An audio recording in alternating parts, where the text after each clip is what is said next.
Okay. Off to a great start. I'm totally on the spot. Okay. Because I don't want dead space. Okay. I'm just gonna keep saying that. So, welcome to episode 6, part 1. However, Abby, myself, did not get my audio recorded of either human error or QuickTime error. I am not quite certain. Regardless, what you're about to listen to is the Zoom audio call, so it's not the best quality, but nonetheless, it's still our magic. All right, are we going to do this? We are going to do this. Welcome to the True North podcast, where two practicing lightworkers get together for 2 hours every other week to continue an ongoing conversation about wholeness and healing for the body and mind to help you live as your true self and follow your true north. I'm Pineapple. Pineapple! And I'm Abby. That wasn't your camp name. Well, no, I have 2. I have Guns and I have Brownie. Really I have 3. I have toilet roses. Paper. What? Toilet? What? I didn't know any of those. Did we just call you Abby? No, Brownie was given to me the summer before you were there, and it didn't stick. And then Guns was what they called me out at Grady Spruce because of my Guns. My guns. Yep. And then when I ran Camp Tusunganai for Town North, they named me Toilet Paper, and that didn't stick either. So I really am, nicknameless. I did not know that you were called Toilet Paper at any point in time. But I'm glad you brought this up, Pineapple, because there are very few camp names that I remember. Yeah. Because I have your names ingrained because I did payroll. I had to do your paperwork. And so I have attached, that physical writing of your name to your piece of paper, to your face. And so when we got out of those moments, very few nicknames stuck for me. You happen to be one that stuck. Why is that? I don't know. So this is what I've been trying to ponder lately, because I call you Pineapple a lot in my mind, but then I haven't said it out loud because, a couple reasons. It's like, okay, you've probably outgrown Pineapple, so I don't want you to feel like that I'm taking you back to this place of, growth and immaturity or whatever we want to call it. It's not even immaturity, just a younger self. Very, very immature when I was a camp counselor at the Y. You were really good camp counselor. Compared to now anyway. I guess comparing then to now is not fair to who I was then, but. Well, exactly. But here's my other thought. Oh, you know what I realized I'm not doing? Are you not recording? Balls of shit. Balls of flying shit. I'm glad I caught this. I am too. Have you not been recording anything this whole time? I've been recording the video. I have not been recording my audio. Well, I've been recording the video. That will be an interesting thing to edit, because that was some good stuff, man. That was some good stuff. Okay, let me go through my checklist and then I'll finish with my pineapple story. Yes. I'm on QuickTime. I am now recording. Now recording the audio, the good audio. Hey, it is what it is. I'm recording our Zoom. I should make this Abby and Ryan still have no idea what they're doing. Exactly. We still, and then I'll set the timer. And then we will actually start. Okay. All right. So I got our timer going. Okay. All right. Pineapple story. Yeah. So I call you Pineapple a lot in my head. You're one of the very few people whose nicknames actually stuck, because I think it really embodies your persona in many different ways. And it goes back to, Ohana. It makes me think of Ohana. Like, I've attached that kind of feeling to it. But I wonder, and this is why I've been respectfully in my mind not calling you Pineapple, is because I wonder if Rayron is in any way attached to Pineapple. And so I don't want to call you Pineapple and then all of a sudden I'm making you like embody Rayron again, because that is not what I would.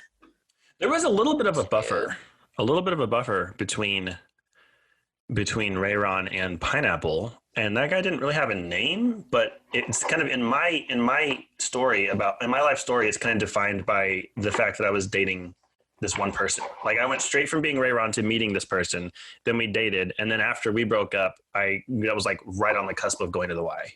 Got it. And he was like a transitionary, like he had like echoes of Ray Ron, but was like trying to outgrow that thing, but didn't know what to grow into. So it just kind of grew into a 2.0 or something. And that's what that whole chapter of my life was like. Which I saw that when you were going through the RAG program. So the Y has this bandana program called the Y program. I still have my RAG. The RAG program. Yeah. You used to have it wrapped around your wrist.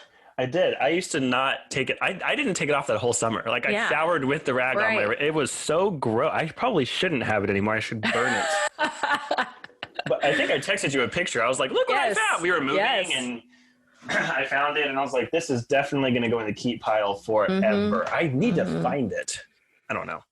Yeah. That would be a cool thing to tattoo on my wrist, like where I wore it. Like, because that logo was kind of cool, right? Yeah. All right. That's my homework is next time I'll be wearing the RAG. Okay. There's some cool stories that come out of that. Yes, most definitely. You want to transition? You want a really neat transition that's super smooth, even though I just called it out and made it less smooth? Yes. The name of the person that I dated between Ray Ron and Pineapple was Sara. What? Whoa! That's one of the things we said we were going to come back to. We were going to talk about our Saras. We do have a lot of Saras. Yeah. But it was Sara without an H. Okay. My Saras are with H's. Do you have any Saras that don't have H's? No. None at all. No. That are impactful. No. Knowing that I used to make a delineation between the H and the non-H, but then I kind of went through my inventory of all the Saras that I know because they all might listen to this, so I had to be very careful of what I say. And I realized that little delineation doesn't actually hold up. So now they're all just in the same Sara bucket. Exactly. That's the only reason, like my sister's name is Sara.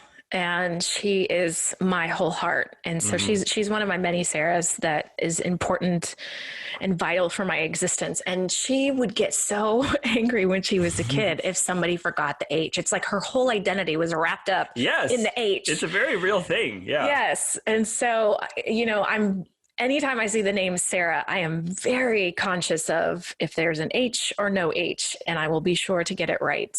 Yes. And there's no pronunciation difference. So you just kind of have to and to me, they do sort of all fall in the same bucket, but what is that bucket? What would you say is something that, like, if you met somebody for the first time and you knew their name was Sara, what are the things that would be loaded with for you? That means that, you are out to teach me something, or you have some spiritual connection that, like, it's going to be healing for me. You're going to teach something for me, or I have something that you need. There's like a higher power with Saras. Like the one thing you can be sure of is that it's not going to be nothing. It's not going to be nothing. With my experience with Saras is that whatever they are a a lot of it. Like that would be my sister. Right? So there's a lot of diversity in the different essences of all the Saras that I've come across. But the one thing that's certain is that you spend a little bit of time with them and you're in it. Like, it is dense, it is rich, and you know what they're about. And because they're like the hyperbole version of whatever they are, whether that's a good thing or a bad thing.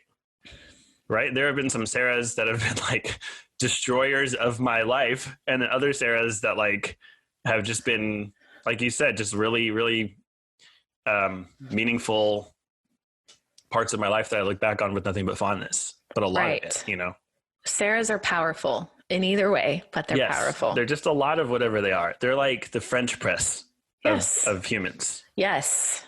So my main guide's name is Sara, and she very much fits this description.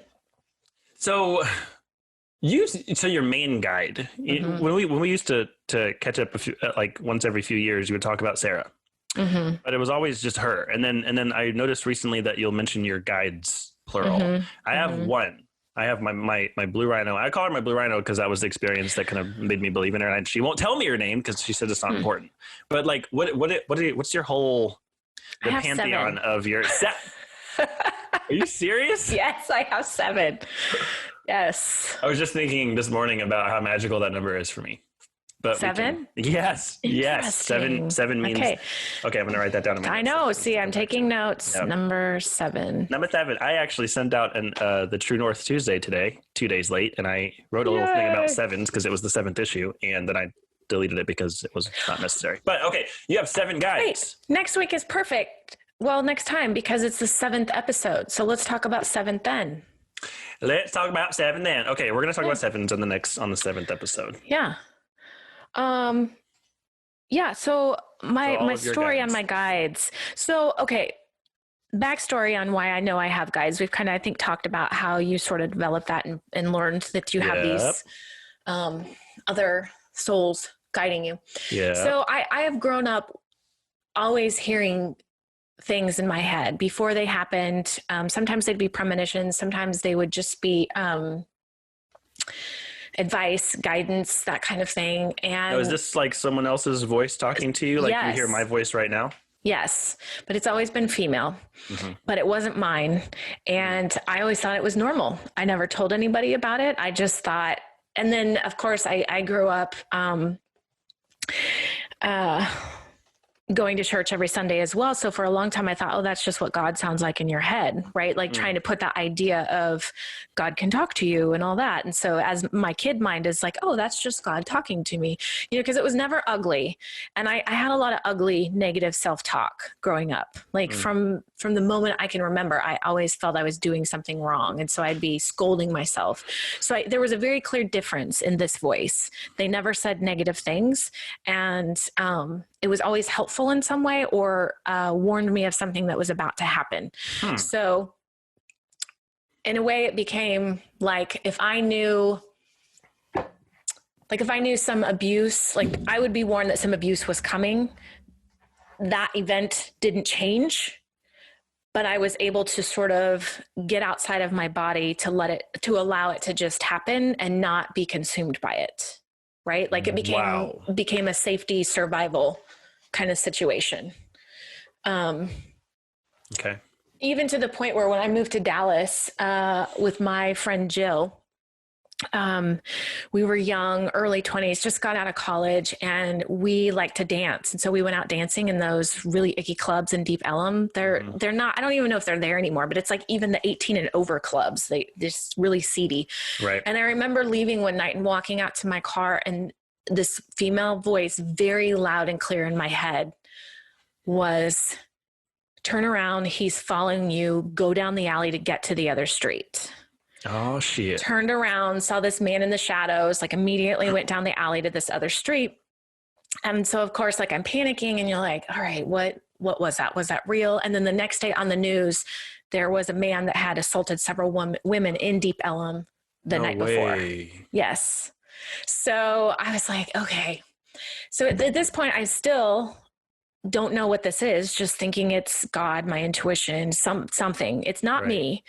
But so then I get introduced to Marie Manucherry, at the same art workshop in New Hampshire where I learned about Lotus Way.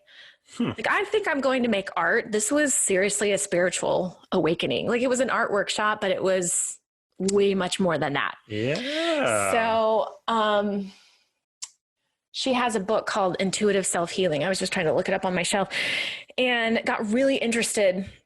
And that's where I first came upon the concept of, like, you're guided by these other beings, by these spirits, and you could have a multitude of them and whatnot. And so eventually, over time, long story short, I connected with her and had a one-on-one session with her where she like read my energy, and that's, talked about where I have clogs in my chakra system and what I need to work on and blah, blah, blah.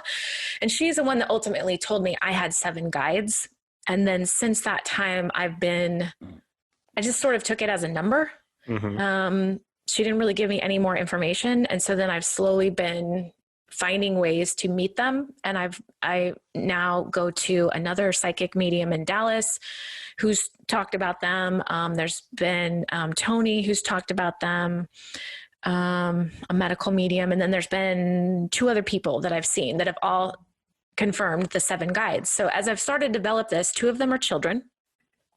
Wow. What? Yes, because I am one of the least fun people you will ever meet. In fact, I don't believe that for a second. I took a strengths test. I've taken it multiple times, like throughout my life. Like it seems to, I don't know why I keep coming back to them, but so I took one recently, and fun is still at the bottom of my list. It has always been What? Yes, fun and humor is at the bottom of my list. And so these that two is not children, how I experience you at all, ever. yeah, these two children sit at my feet, one on each side during meditation. Are they always together? Yep, they're always there, and they are they're there to remind me to just kind of let go and play.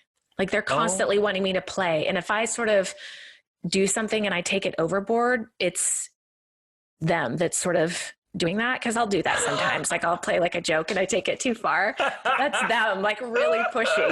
Yes. Oh my God. And then I want two little kid guides. Yeah, it's fun. Well, I need to have more fun. I need to pay more attention to them. But then I have one who sort of runs the show, and they don't typically want you to know their names. But in one of my sessions with my psychic medium that's here in the area, for whatever reason, Sara wanted me to know her name. She was adamant that I know her name. She is a Sara. That she is Sara. And as soon as she told me, I got this vision of her. She is kind of Irish looking. She has really long red hair, and she wears a really long emerald green skirt that like trails out behind her, and her hair is like down to her butt, and it's red and flowing. And she's super sassy and bossy. Ooh, she's a Sara. She's like, she is a Sara. She is a Sara. And so she kind of leads the show for the other 4 adults and 2 children. And then I have a Native American guide. The other one is an elderly woman. I don't know much about her. She doesn't ever talk. And then I have... How do you hear from her? Is it like she's just there? Like, does she communicate at all? Or do you just... Interesting. And then I have... Continue. There's one I don't know. So there's Sara, who's this Irish redheaded woman. There's this other guy, and I keep trying to learn his name. But he's bald, and he looks like a Buddhist monk. Like he's Asian and he's bald, but he has blue eyes, which is interesting. And he might almost be albino. Wow. But he doesn't wear orange clothes. He's all white and everything. And then I have this little old lady. She has brown hair and really short. She reminds me of the character in, I don't even know what cartoon maybe the Minions show, where she has really short hair. I'll have to. Are you talking about Edna Mode from The Incredibles? That's it. I think that's it. Yes, The Incredibles. She looks like that, but she doesn't. That's not her demeanor. She just is sort of that squatty little, the choppy haircut. And then there's a 4th adult that I have no idea. And then the 2 children, and I don't know what they look like. I just know that they're. You just know their presences. Children. Mm-hmm. That is so much cooler than mine. No, it's not. No. All I know about mine is that she's old, but she's like a child. She's very youthful, like very jovial and bouncy and springy and happy. But she's also like ancient and old. Yeah. She's like an old young person. Mm. And I think I met her one time, and she had like silvery, like this gray, silver, purple-ish hair. And it was, yeah. Where do you meet her? Anywhere. That's the thing. I don't have, like, I have a place that I meditate. I have a place that I do yoga. I have all of my spiritual practices have places, but like legit, I can just open a channel and be like, hey, guide. And then I'll just say stuff. And oftentimes sometimes, you know how you think at the speed, your inner monologue kind of goes at the speed of your speaking voice. Like you think a sentence, but you still think it as long as it takes to say a sentence. By the time I finish the question, she's already shot back like a paragraph's worth of stuff. Like, and so she's like, here's what you're asking for, go away. Like, it's she's not dismissive, but she's very like brass tacks. Like, I'm going to say the thing, it's going to mean the thing. And that's all the time we need to spend together. And, and sometimes she'll tap me on the shoulder. And she'll be like, hey, you just noticed a thing, or you just had an epiphany, or here are some pieces that you were just given that you're not putting together to make the picture I need you to see. So she'll like give me nudges and reminders, but legit anytime I just want to ask my guide something, I literally just think it, and then there she is. Okay, you just validated something for me. Really? Because, well, a lot of people ask me, how do you know the difference? Like if she's in your mind and she's just talking, how do you know the difference? And I said, because she will answer me before I even stop talking. Yep. Like every time it's immediately cut off. And I think, is that like across the way? Because, and you just validated that no, like yours does the same thing. You get the information before you even have time to finalize the thought sometimes. Right. And so I'm wondering if that's a piece to it. Well, for me, I still need to have the experience of the blue rhino for me to believe that it's legit, because your thoughts don't take any time to be what they are. They're not a sentence. Like language is a tool that we use to communicate the thought, but it can just exist as a whole instantaneously in its completion, you know? So yeah, like you can have a thought hit you like that, and then it takes you 5 minutes to explain it, but it's all there. And so yeah. I've even made the argument with myself that like that's not even enough for me to believe that it's a spirit guide, because that could just be my brain going faster than my inner monologue could go. But the whole, hey, prove that you're real by doing a blue rhinoceros thing, and then that happening, that's enough for me to just trust it. And I also feel like, and maybe this is like just me showing how much I don't really know about the brain or anything, or consciousness, but I'm also okay with the idea that it's my own mind, because all of our minds are a slice of the same pie of consciousness that people call God anyway. You know, like I don't, like even if it is just my own consciousness, my consciousness is your consciousness is the consciousness of people 3,000 years ago. Like it's all the same stuff. Right. It's all the same. Yeah. So like it's almost like, did I tell you the story of the time that my dad gave me permission to not need to know if Jesus actually raised from the dead? Have I told that here on the podcast? Yes. It's kind of like that. Like I was stuck in this dichotomy of, is it a spirit guide? Is it something else? Is it me? Is it my brain? Is it my subconscious? It was always this either or where I had to like choose a side. But at the end of the day, that's not useful. That's kind of pointless for me at this point.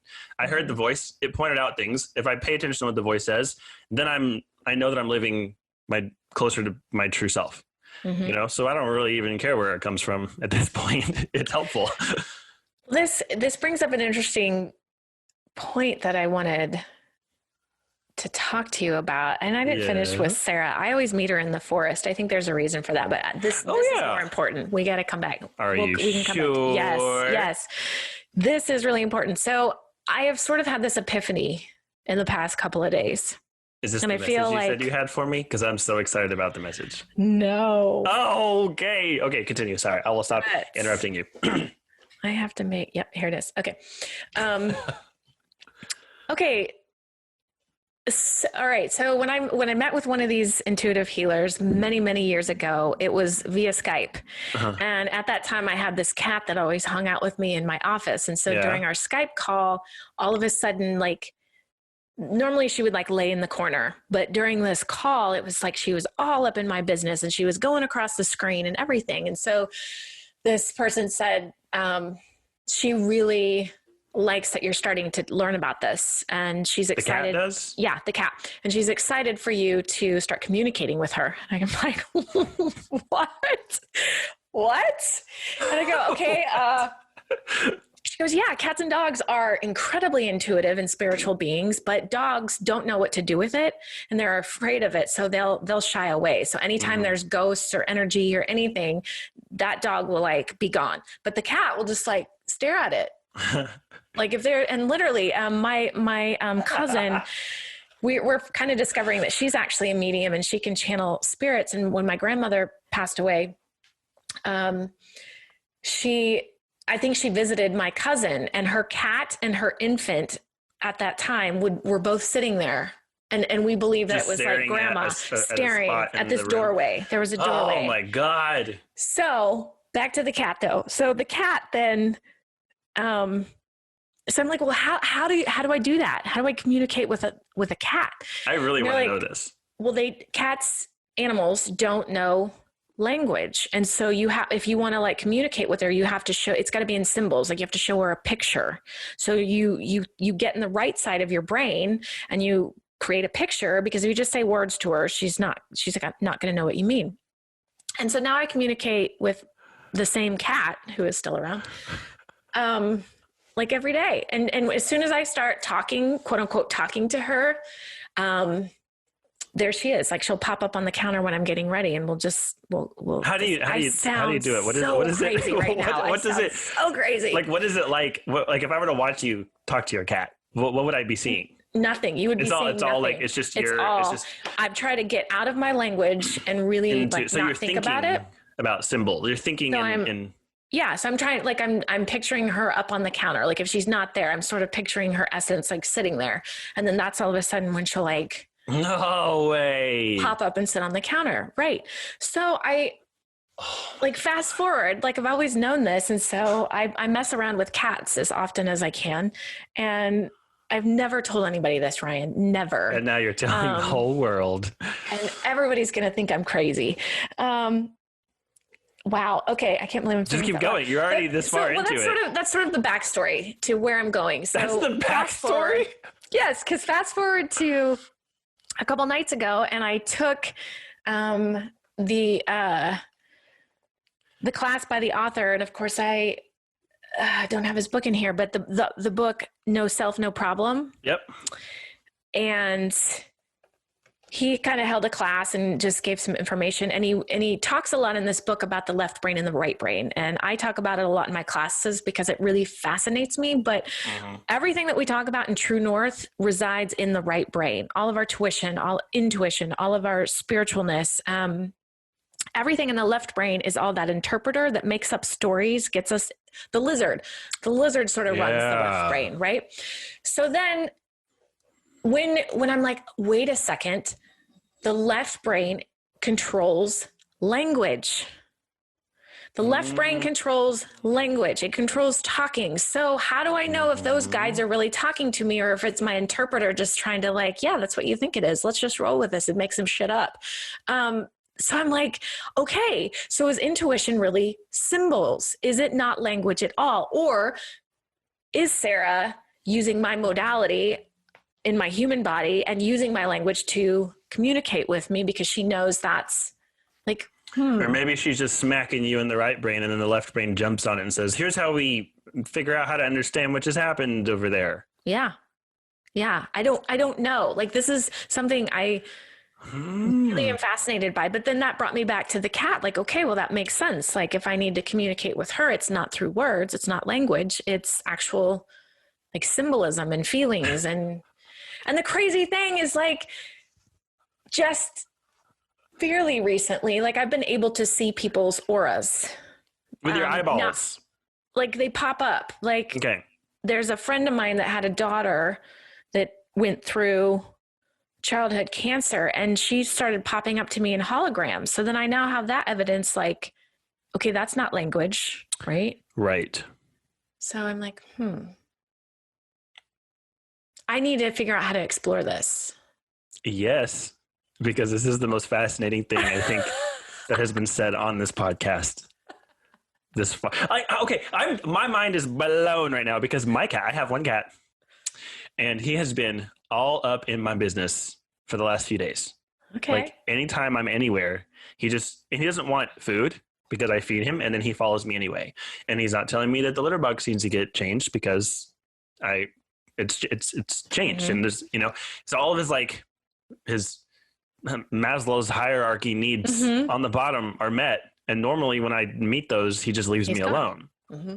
And lately, like I got these yoga cards, which by the way, I'm changing my pace a little bit. I'm not going to ask them to sponsor us, but I am going to show you guys because this is so really cool. So this person on Etsy who makes these is getting some free promotion, but look at this box. It's like all shiny and stuff. Build a practice yoga cards. That's awesome. And so it's actually really, really cool packaging and it's really cool designs. And so I have these cards.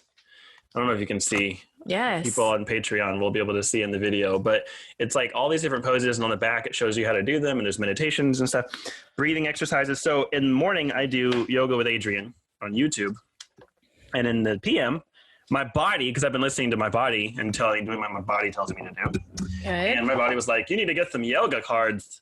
I feel like my body is another spirit guide. Like I'll just tap it. I'll be like, hey, every hour on the hour, I have an alarm on my phone that says check in with your body. And I do that. My body tells me something and then I do it. So I got the yoga cards, and then I just shuffle them, and I have like all kinds of ways to like randomize what happens, and then I lay them all out, and then that's my practice for the evening. And every time I've done it, there has been two things have happened. One, I lay them all out on the floor where I can see them, so I can go through the flow without having to continually check. Mm-hmm. The first thing is, we can get into this later. I'm gonna make a note, but like there's a lot of stuff involving my back that's been reminding me just how inflexible it is. Mm-hmm. And that was one of the moments my guide came to me last night, and she was like, "Oh, by the way, there's a reason all this back stuff keeps showing up, and your back hurts. And think about in your healing what a back represents and what type of things you get, what the information you get is from someone's body when their back hurts, and just put all that shit together and don't pass it up." And the second thing that happens is my cat is just wanting to do yoga with me and on me, and just he like rolls around in the cards, and he just wants to be in my presence. And today I was even like, we got Bricks a new mattress for his bed, and it's super comfortable, so I've just been laying on the mattress doing my work there, and Bear just came up and just laid next to me. He tried to get on the keyboard. He's just been like all over me. Your space. And so now it's like, this is almost a cue to be like, hey, why don't you ask him what he fucking wants? I've never, and I was the kid, I had a cat growing up, and I would sit there, and like when I was one-on-one with my cat, and this is something I've never told anybody either, but I would just verbally, I would go, hey, no one's around. Like, you can break the facade. I know you can talk. Like, I know you can understand me, and just say something. Just you and me. Say something to confirm that you know what I'm saying, because I know you know what I'm saying, and you can talk to me. And I would do like, I would literally verbally say those words. Oh my gosh. And when I was alone with him, I'm like, no one will know. I will keep your secret. And I would sit there and like beg him to talk to me. He never did. Okay, so now try it with Bear. I'm gonna not talk with your to words. Bear. No, I'm going to talk to Bear. I'm gonna And don't ask him what he wants. Just ask him what he knows. Oh God. Yes. This is not where I expected this episode to go. I didn't either. I need like a little like what are those things in like in Star Trek when they put that worm in your ear? No, that's totally a different thing. Hitchhiker's Guide to the Galaxy, the babblefish, the little fish that they would put in your ear, and then it would like listen to everything and translate. I need one of those for cats. Yes, definitely. It needs to be in your right ear. Well, when Bear starts talking to you, don't expect it to be in words. Like, really watch for symbols and then I'll just interpret it the way I interpret everything else. Right. Unfortunately, that's where, you're gonna have to pull the left brain in to interpret. But this is ask your guide to help you do the interpretation.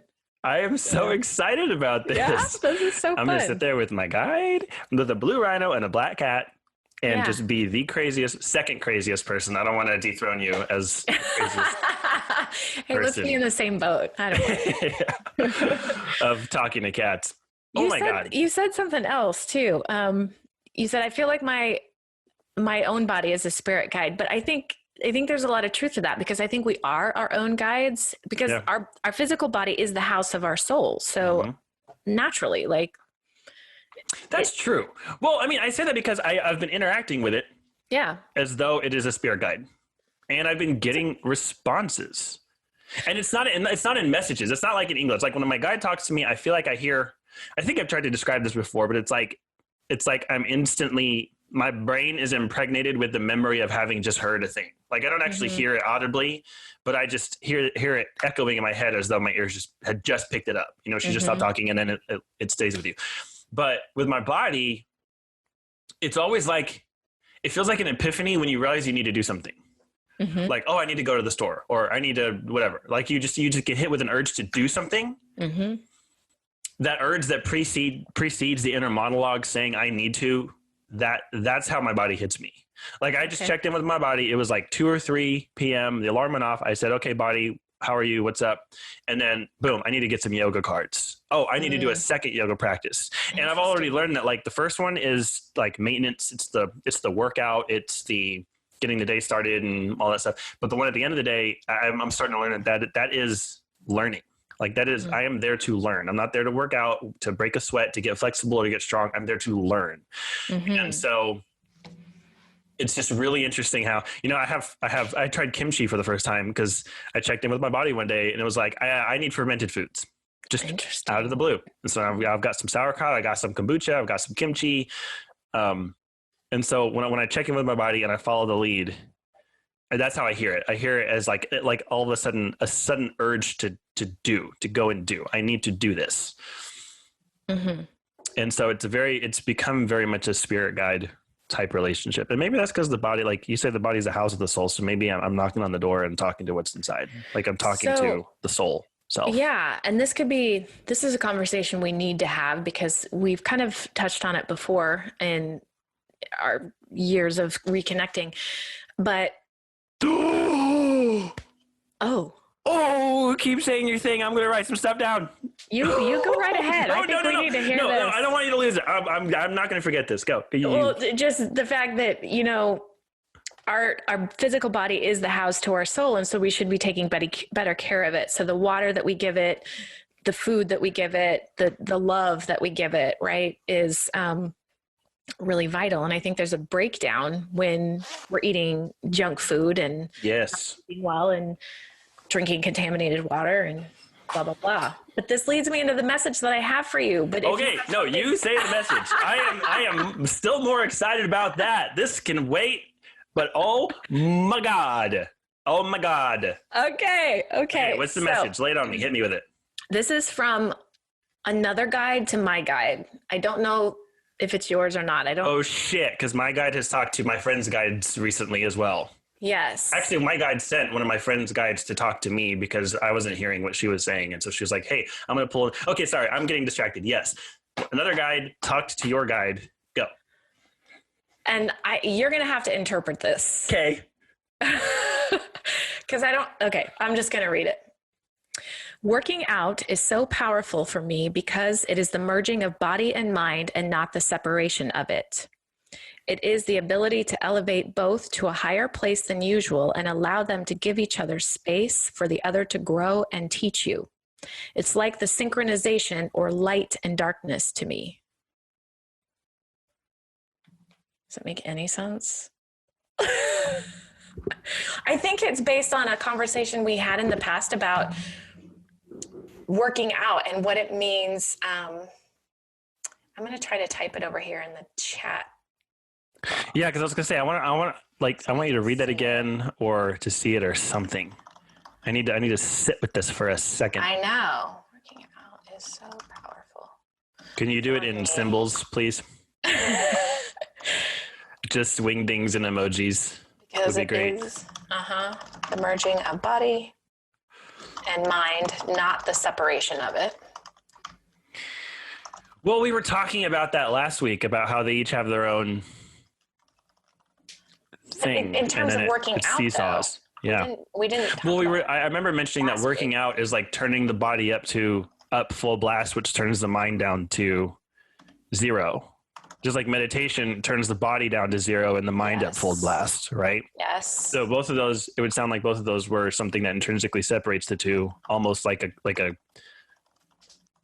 seesaw. Mm-hmm. But that's not what this guide is telling your guide to tell you to tell me. Working out is so powerful for me because it is the merging of body and mind, not the separation of it. It is the ability to elevate both to a higher place than usual and allow them to give each other space for the other to grow and teach you. It is like the synchronization of light and darkness to me. That's so fascinating because last night I was doing my yoga and there was a thought about light and dark. Because one I do at the beginning of the light and the one I do at the beginning of the dark. Mm-hmm. And one of them is very much body and one of them is very much mind. Like I was kind of like circling like all these words. If you were to take that message and put it in a word cloud, it's like I was just staring at the cloud. Like, oh, okay, just playing with these concepts. But I'm more curious about who told your guide to say that. I will try to find out. It's like someone's like, hey, I want to be on your podcast. Exactly.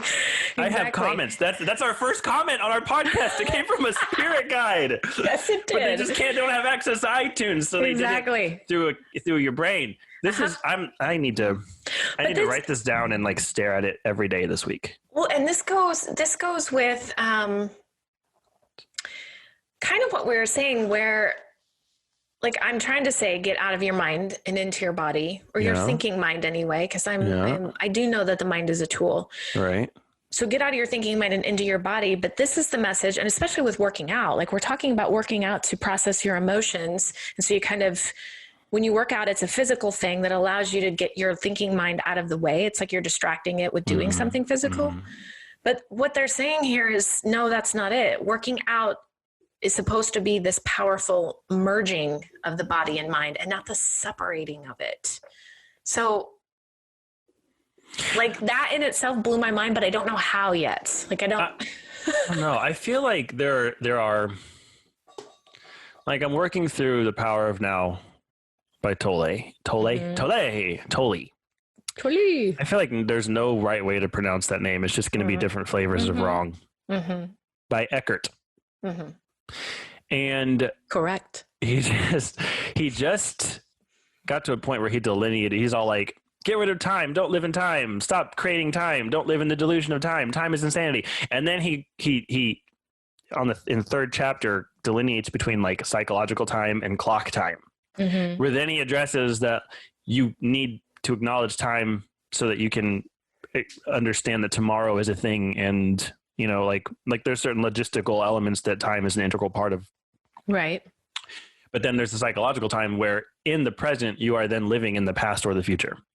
Where you're not like, there's a part of you that's here and there's a part of you that's very much not here. And even when you're meal planning for the whole week, that's something that you're doing in the present.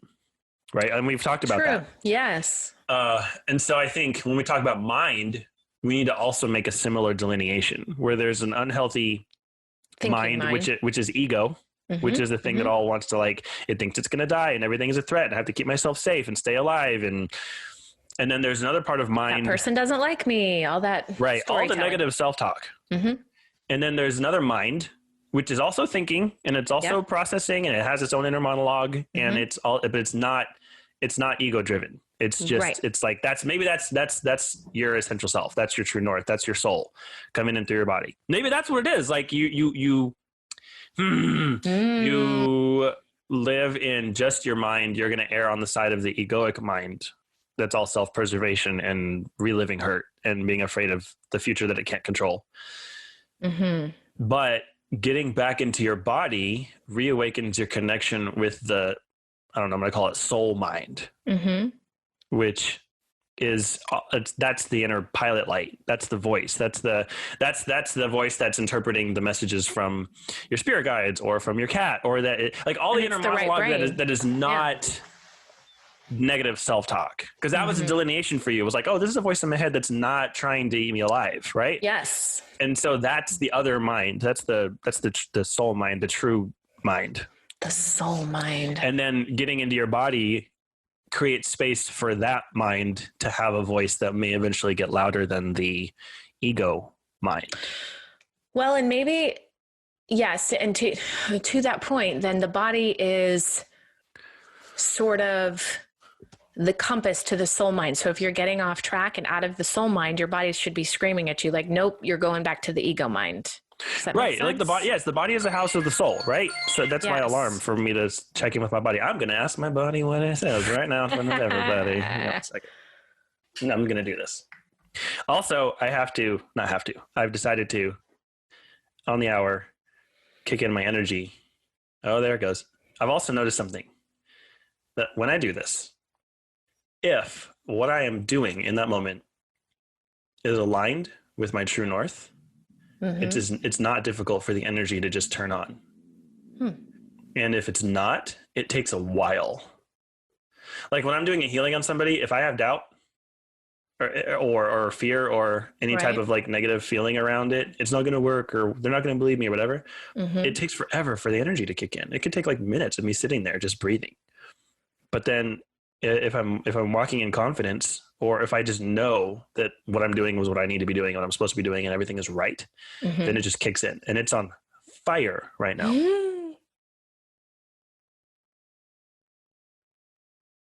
Yeah. Whoa! I just dropped. Whoa! What do you mean by dropped? I dropped in like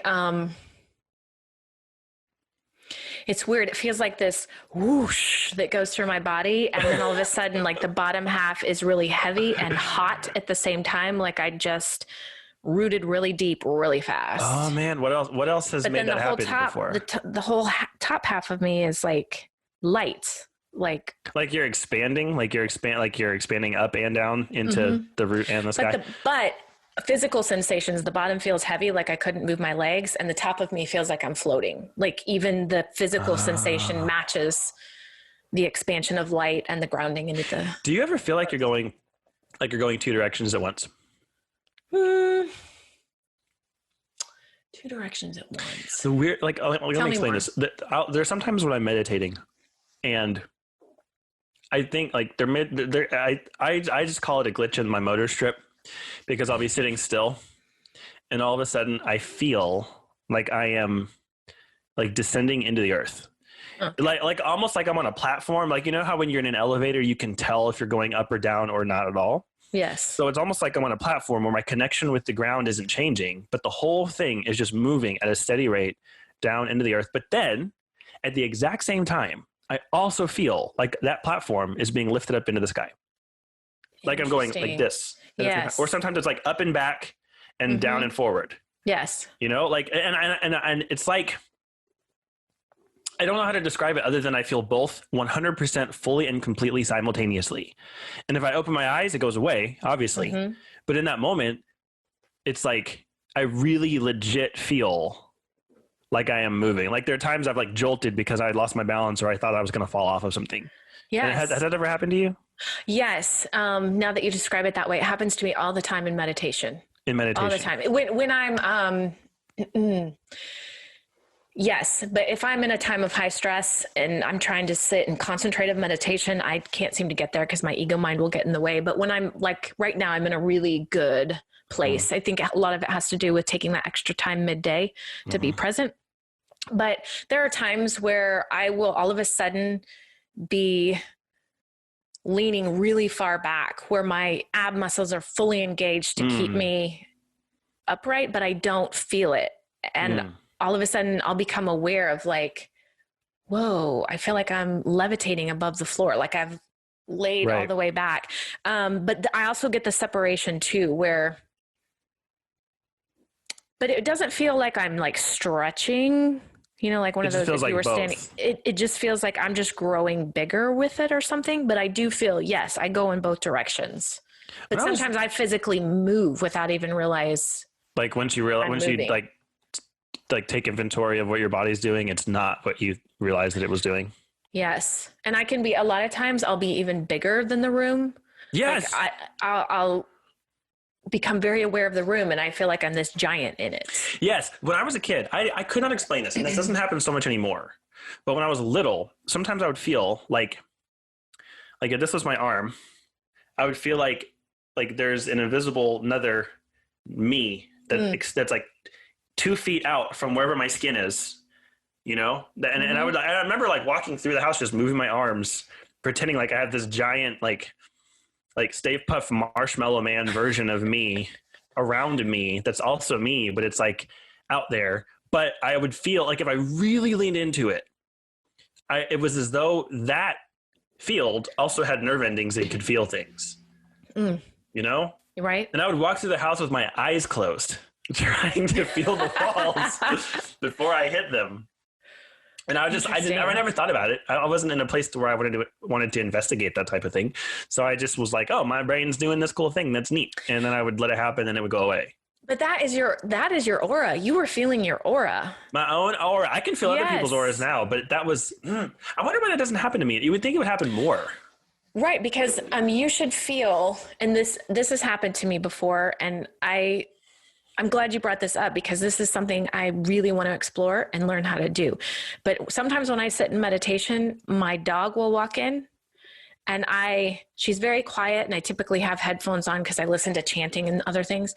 And so I will not know of her presence because she's made a sound or I can hear her walking. I just know of her presence. Like I feel her coming into my aura. I feel her energy in the room and she won't even come near me. And I'll kind of be like, oh, Annie came in, and I will turn and she's on the other side of the room laying down. So, but I want to know how to do that on command all the time. That's the tricky thing. Because like one day we were talking about, I was at work and I was talking about something that was really relevant to this conversation. And all of a sudden, this person I was talking to had this major yellow glow around her. And I'm like, whoa, you are so yellow. Mm-hmm. But that hasn't happened since. I'm like, I want to do that again. Because now they're all asking me, like, what color is my aura? Like, I hate that question. No, I don't know. I don't know. So my experience with people's auras is when I do my healing, when I turn it on, I can feel it coming from my lower back / pelvis sacral area, but it goes up my spine and out my arms. And now we're talking about healing. So that's another thing on the list of stuff to come back to. It is, but we're like 2 minutes to having to wrap this one up. Wait, are we at 2 minutes away from the 45-minute mark or the 1 hour mark? That was 50 minutes. 50 minutes? And 2 minutes. And so, okay. But there's something I want to say to lead up to that. Okay, go. Well, no, not right in this moment, but I want to talk about your healing, but you got to finish this thought, but I want to get into your healing in our next part. Yes, we'll really get into it in the next one. But what I was going to say this time was when I've got my hands turned on, there's a transfer that's two-way. Like I do my healing thing that's from me to them, or rather through me to them. But I can also pick up them. And so I literally just wave my hands around them at different distances from them, sometimes like right up against them, sometimes like 4 feet away. And I legit feel clouds of stuff. Like the tingling that happens when I have my energy on, I feel that more and in different ways, different flavors of that sensation on my hands and my palms in different chunks. And it's like I can wave my hand through it and there it is, and there it's gone, and there it is. And so I've learned that the distance from the person will correlate to different, like that's information for me. And then where it is on their body is information for me.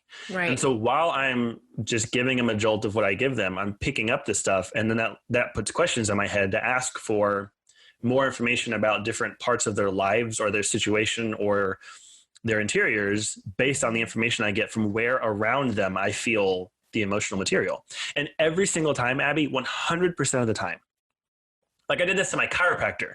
I went to my chiropractor and she had her wrist hurt and she didn't hurt her wrist. It just started hurting. And so I started doing it.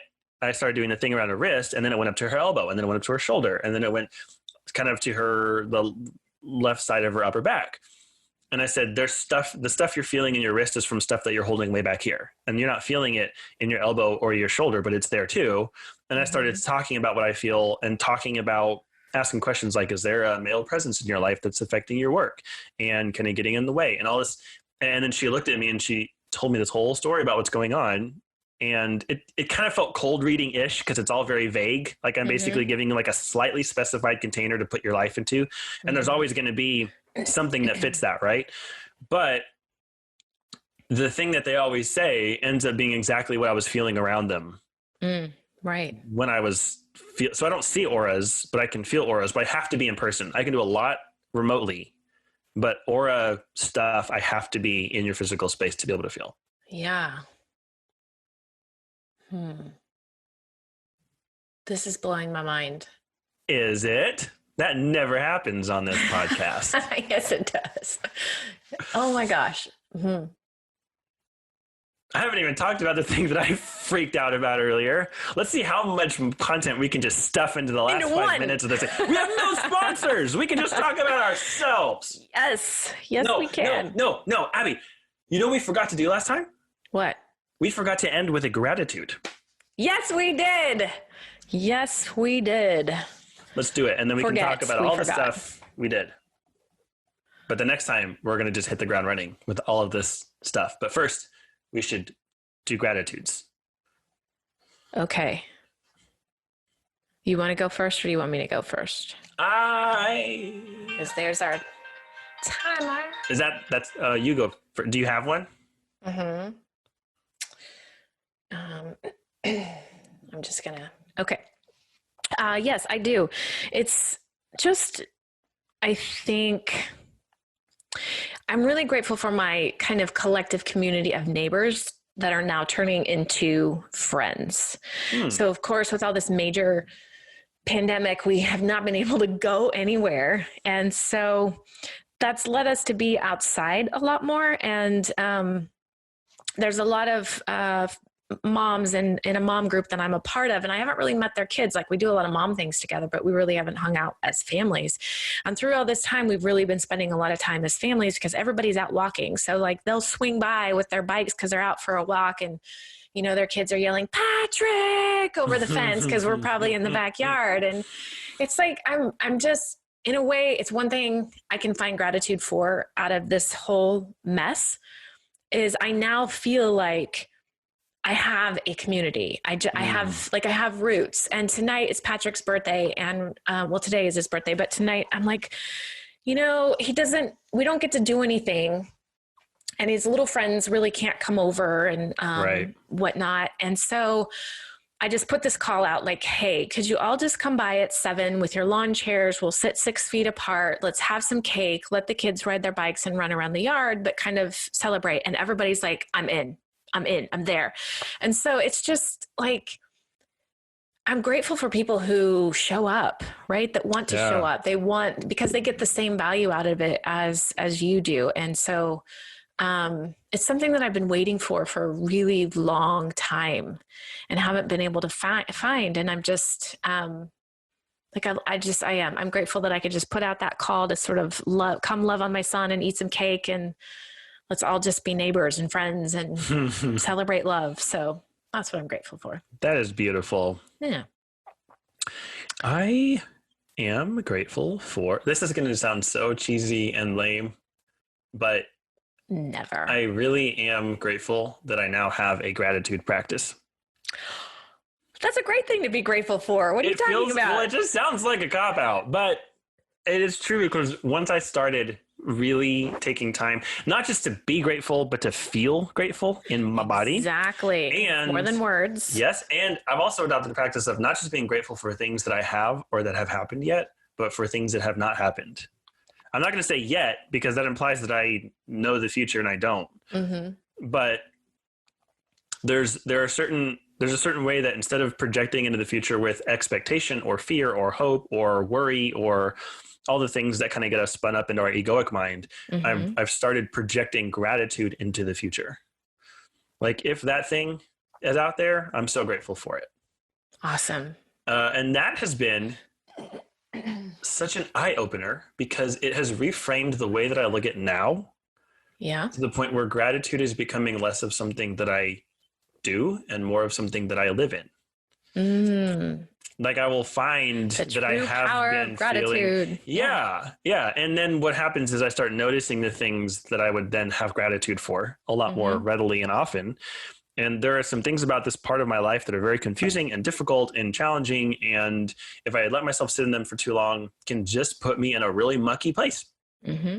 But the fact that I have a gratitude practice gives me a daily, almost a moment by moment reminder that there is beauty and that there's all kinds of stuff to be really, really excited about in life right now, in spite of the uncertainty, in spite of so many things that quote unquote aren't going my way. Exactly. You know? It's like those things, it doesn't override those things. Like how air fresheners, like the stink is still there, you just don't smell it. It's not like that. You still sit with the stuff that sucks. Yeah. But it's just a reminder that there's also stuff that doesn't suck. Right.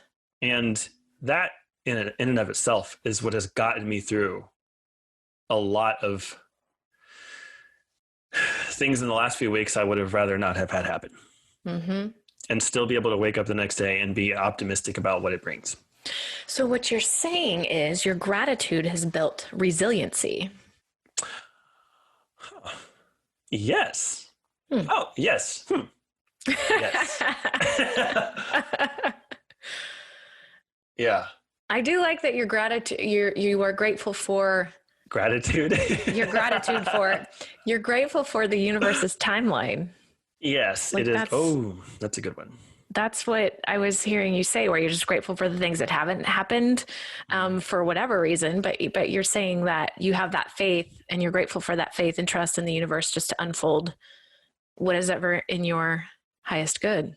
Yeah, there are tons of things that I know are in my highest good that I have been given a lot of very good reasons from my guide to believe are in the future, concretely. And so what has really, really been helping me over the last few weeks is to trust in that And now it's like it's like something that you ordered but it doesn't have tracking. All you know is that it's going to get It's here. coming. Yeah. You don't know when. you can't figure out when. Right. But you know that it's going to get here. And so what do? You just stop thinking about it until it's at your door.